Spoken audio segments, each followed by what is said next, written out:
Hello and welcome back to our complete course design-ish series. And in this one, we're going to look at a little bit of progress that we've had on hole 5, kind of tying things together and also getting a bit more of an understanding about the meter that we're working with, because that's been a low-level concern for a little while. So the first thing I've done that you'll notice is the object meter's gone down to 75% from, it was around about at 84 after I'd finished planting up the 5th hole, which I'll show you in a minute. Now, that was worrying me a little bit. So I've thinned out a lot of the tree lines around the edge. We're going to eventually replace those with kind of the stock delta trees that you get, which aren't ideal, but they'll do some work in the background.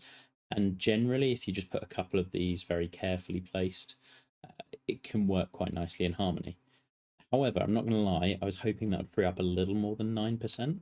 I've also lost a big grandstand here, and it may be that I have to lose some of the grandstands that we've got around here, which it will be a shame, but we'll do what we need to do. So at least I now feel like I've got a little bit more of an idea of what I'm working with. Probably losing one of these wouldn't be a bad idea either. So what we've done then has been really to flesh out this area. I'll show you hole 5 in a second. That's the main one I've worked on. But one area that's always going to be, like, I always think when you're working on something that interacts with multiple holes, so this barranca, you want to have a really clear vision for it the whole way through. And I was struggling a little bit with how it's going to go into 7. I haven't touched the sculpting yet here, but I wanted to see the planting just so I could visualize how it worked before I did anything. I also needed to know where the crowds were going to go, and in order to do that, I needed to finish this up, and I wanted to know what was going in this space, and so all things considered, it was the right time to look at this stuff. There are parts of this planting I don't love. I love how this kind of pine and tropical trees, they look from close up, from like a little bit further away, they go really, really thin, which I don't love. So I might revisit those again with the pine trees. Again, those look good from like a middle distance. From further away, they go very blotchy, and yeah, just wish rendering was generally better. So on to the 5th. That's the next one we've looked at, and really trying to nail a bit more of tournament atmosphere with this one, and large crowds around the tee, so you can see where we're at and what the tee shot looks like. Now, it looks a little different, but then the land movement here is really quirky. It does make sense because you've got this high point, and you've got the cliffs, and it is falling off on both sides, so you should kind of expect that to happen from the middle of the fairway. It's going to drop down this way, and it's going to drop down this way. But it does look at it takes a little bit of getting used to off the tee. So I've redone these 2 bunkers about 3 times already, moved them, tried to get them where I want them to be. I'm still not sure they'll stay in that final iteration. Rendering again here was a problem because they're quite a way off the tee. They kind of pop in a little bit more than I would like. And because you're going with such jagged shapes, it also makes it really difficult. The same with the greenside one. That's kind of taken 3 goes so far. Still not sure it's the final one. It's definitely not fully sculpted yet, but it's enough of an idea. And again, I tend to get holes to about, in my head, I aim for 90% completion. It's probably about 80 or so. And then did the cliffside. Now, the cliffside I am really happy with. And this has taken a ton of work. So part of the reason it's not been a you see absolutely everything I do kind of series, because just doing this stuff has taken about, I don't know, 3 hours maybe. Reason being, you have to be really precise with the sculpting. The rocks you have to choose very carefully. So you have to match the rocks to the side of the cliff and kind of getting the, as in the top edge, and trying to get the angle right. Then try to get them matching with each other. Then work out how you're going to kind of fill the gaps between them. But the trickiest part is probably sculpting down towards them, because you want the area where the land kind of intersects with these to be as flat as possible, but then you want it to dive off very steeply afterwards. So that takes a lot of work. You've got to flatten down here and then drop it with a raise tool pretty significantly. And in order to do that, you have to have your fairway sculpting kind of where you want it to, particularly for a hole like this where the fairway sculpting is going to be so crucial. Then you have to try to flatten out the edges and then use your big raise to lower it all the way down. And that's taken a lot of effort. Oh, and just to make things more challenging, when you do drop it very, very steeply, any planting that you do, you have to be really careful with it or it blackens the whole thing out, which isn't great. So, what I figured we'd do is play this hole, show you how it plays and what the challenges are. I'm going to do it on Master for a change because I think that's interesting. Let's go high winds and north. North is the wind I'm typically testing at the moment. So as you can see, you get those bunkers in the distance. Things that I'm not totally loving. I think I'll probably bring a bit more grass in there, maybe a little bit more here. Because at the moment, it's just, there's too much empty space between here and the bunker for my liking. I do really like the way this grandstand frames. I think maybe, I don't know, something else back here, but not necessarily. The big rock or landform here, that's going to be gone. So the idea is that you're aiming straight over these two bunkers, and even into a headwind, you should be able to carry them. If you hit on the middle, you get a big kick forward, which is great, and slightly to the right, which is even better. If you hit too far right, you're going off the edge of the cliff, which, yeah, I get it's a blind hazard, but you've got the bunkers guiding you, and you would know. If you go slightly too far left, then you get kicked further left, and then you've got a very tough approach into this green. So it's not a bad tee shot, probably a little off the right, but with this wind, actually, that's pretty damn good.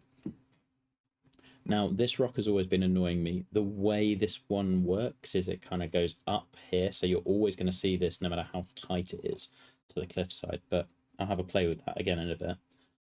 As for this pin, yeah, it's pretty dicey.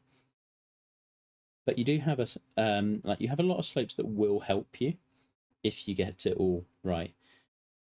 Let's try and play here. So the fast might actually help us as long as it carries just enough, and it's gone too far. Now, one thing I have play tested is whether you can keep it on the green from putts like this. Might not be able to do it this time, but you definitely can. You just have to trickle it right over. Let's get a look.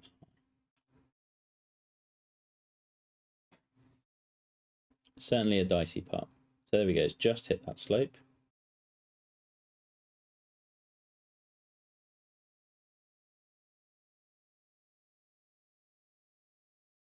And that one's rolled off because I didn't get it above the hole. So that'll be one where I'm questioning to myself, do I want that to roll off the green, leave you with the chip? Probably not.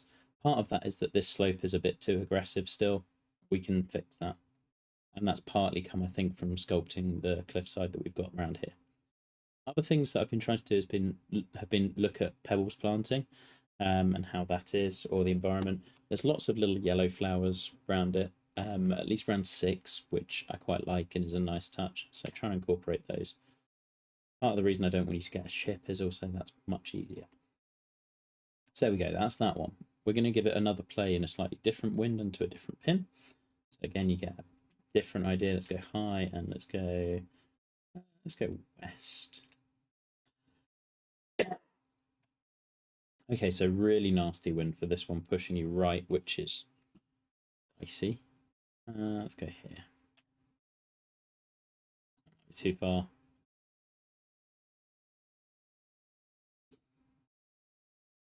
So this is the area I'm going to have to play test probably the most. Like, does this work the way I want it to? If that's stopping in heavy rough, I think I'm okay with it. That said, you've got, again, the greens tend to work from harsh and then soften. So you've got the slope that can take you towards the pin. But this one, which I'm not sure I'll keep, which kind of protects a little bit.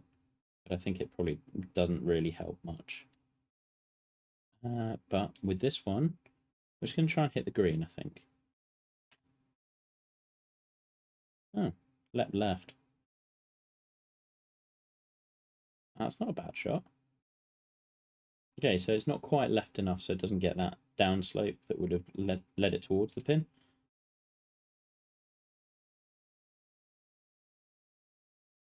And then we do have this one which will kind of roll off if with an approach shot. That's fine. Now, I guess the final thing I'll do is just kind of show you around the rest of the green and what that looks like. So we've gone from some small greens certainly 1 is going to be small, 3 is relatively small, and 4 is not small, but it's small targets, to 5, which is a much bigger footprint of green, has some bolder slopes on it, but actually the footprint 40 by 30, okay, with a little dip and an awkward little extension, but even if it were just this section, is certainly one of the bigger ones on the course, which is commensurate with the length and allows me to put a bit more interesting slopes on it. I also quite liked, yeah, it's a little bit of a video game move, but I liked creating these little extensions as close to the cliffs as I could, because I think that will create some interesting shot values. Now, otherwise, it's just been trying to work out how do I want to deal with crowds on this one. So I think we're always going to have crowds down this side, some planting that just eats up a little bit of space. And then what I thought I might do today would be to get started on 6 and see what we get going with this one. So that also, the final thing I did was put in tees from on 7. So we've got a forward tee here, which will nestle in or bank in some planting, and then these two as well. So that gives you a bit of an update on what we've been doing so far. So looking at this 6th hole then, and the one thing I think that we've got to immediately do is make it different to Pebble's 7th, however still incorporating elements of that and what makes that a great golf hole. So we have a similar location. The one thing I really like about Pebble's 7th is the elevation change and how that can make it play interestingly. So I think we're going to capture that by lowering this right the way down. And again, Pebble's coastline works really nicely for this because you do get these kind of low points and high points, and that creates more interest than standard coastlines. If you look at Bandon's, it's mostly very, very it's kind of flat on top of the coast, on top of the cliffs, whereas Pebbles has a lot more variation in what's going on. So by lowering it all the way down, I think we can create an extra little layer in how that elevation change works. And when you chuck in wind, what have you, okay, it's only 20 feet, I think. 17. Let's see, 25. We'll probably raise this bit up a little as well.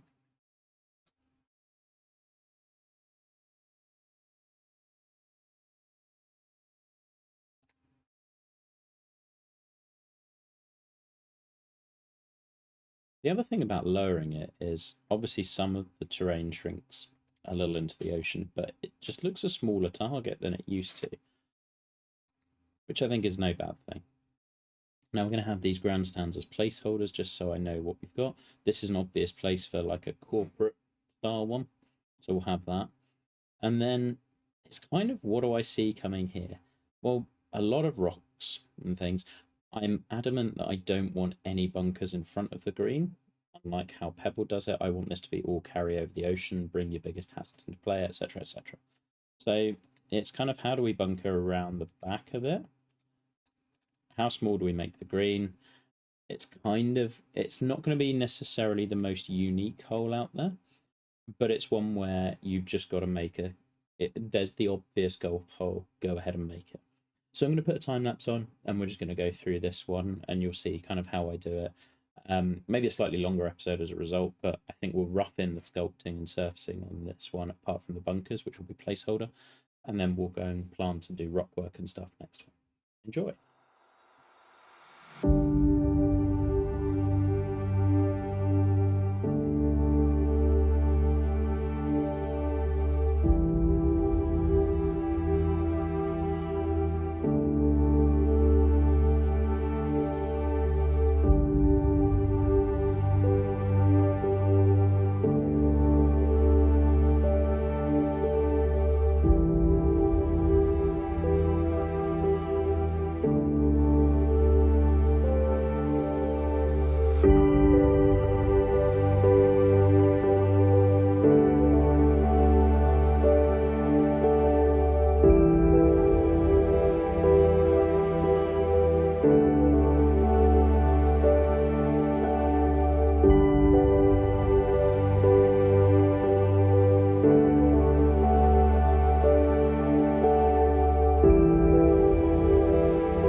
Okay, so that's idea one, and I think it's fine, and it would work. You can see we've got the green sculpted quite nicely, and it would certainly be challenging. There's a hint of like Cyprus ninth about it, in that you've got this really thin green that slopes very hard in one direction.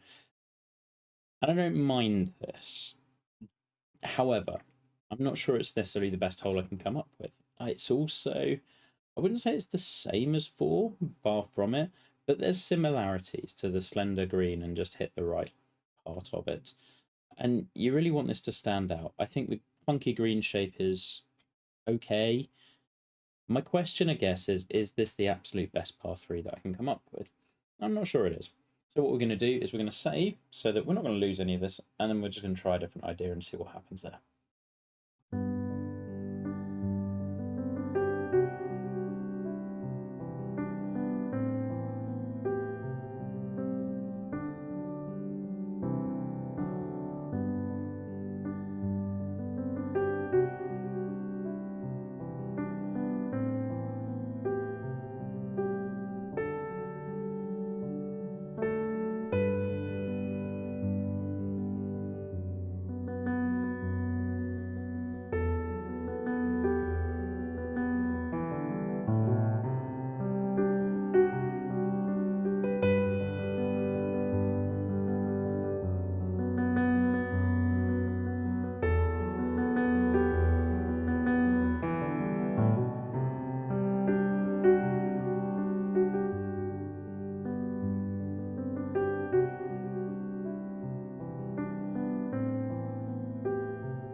Okay, so I'm probably going to go with idea two. The first one I just didn't really feel was right. It felt too gimmicky and video gamey.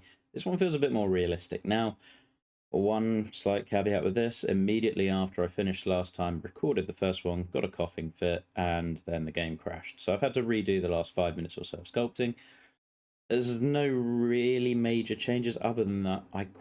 I decided I preferred this frontier kind of falling away this way. Um, just felt a bit more natural than the raised frontier. What this one's all about, I think, which is a bit more interesting, a bit different, is it's really forcing you to take on each pin. So, for example, for this pin here, if we're looking at where it is, it gives you options as to how to get to it. But if you miss that little landing zone, you're facing that kind of downhill, awkward putt. So although it's in a little bit of a bowl, you can try and land it on here and roll it down. Definitely doable. You can use this little slope to feed it in. Definitely doable. You can use the tiny little backstop. So land it about here. You know you've got that. Definitely doable. But if you miss your mark, then that's where this one's going to get challenging. I don't want to take birdie away from people on a short hole. It's there, but it's got to be there if you execute. And I quite like that there's different ways of getting the ball to each pin. With this one, again, you could be landing it just over the bunker. Probably going to have this bunker sculpting move into this mounding as well. So you can come over this side and funnel it around, or you can use the backstop, or you can land it just over here. Would give you your best look at an uphill putt. Um, I'm going to be pretty upfront with the greens. They're very sloping, and you want to be below the hole, and getting below the hole is not easy. That's kind of what we're going for. But you can get to below the hole in multiple ways. You can use the backstop and run it past the hole, and that will get there. You can go here, and then that will feed you around. Doable, if difficult. One of the features that I quite liked about this one were the two little spines that came in, because I thought those added a bit more character. So this little mound or slightly raised shelf, whatever it's become, again, going to that back pin, well, if you look at the angle to the tee, so up here, it's kind of hard to follow. You can land it on this and it will feed it a little bit right, and it's definitely doable, but it's enough to make you think. And if you get the wrong side of it, let's say you're a bit short, well, that's a tricky putt. Your best bet is probably to it. The other thing it makes you do is seeing that slope. You probably want to go beyond it. Well, beyond it takes you a bit closer to the edge of the cliffs, so you can definitely try and land it here, or you deal with just whatever this is doing to the ball. Now, it's not a giant feature, but it's enough to make you think. You can also lay it to here, and then you've got an uphill sorts putt. Now, in the first version I did, this ended up being about 8 inches up. So we're going to try and replicate that. And I think one of the things I haven't yet done was raised this back plateau. I do remember doing that at one point. So little bits of that, and we'll have kind of sloping putts as well and try and make it interesting. And then this one, I'm not really sure about. This one will kind of feed off the bunkers, but just a tight left pin that's asking you to hit directly over the bunkers. That's the one that's furthest away from the ocean, really. So we want to make you take on the bunkering. Obviously, the bunkering is just lines and measure tools at the moment, as is the coastline. But I'm confident that I can make this look visually brilliant. Like, I think it's got a really good setting. I know the rock work from like 12 and 13 will work really nicely. It's got every ingredient that it needs. It's just whether the golf hole itself stands up. And there's no room to hide with a short par 3. You just need a really good green. Because realistically, the bunkers will look visually good, but they're not really in play. So I'm hoping this one might be the one, but I would be very prepared that this would be a hole that I'll blow up and redo and try different takes on it multiple times. But I think the green shape itself, even just looking at it from the tee here, like that looks much more natural than the monstrosity we had in the first attempt. So that's going to be the end of this episode, in which we've looked at 5, and then we've also kind of started building out 6 a little bit. By no means finalized, but gives you an idea about how I might go about doing that. The next episode we'll look at bunkering it and kind of tweaking, and then some of the rock work that goes with it. See you soon.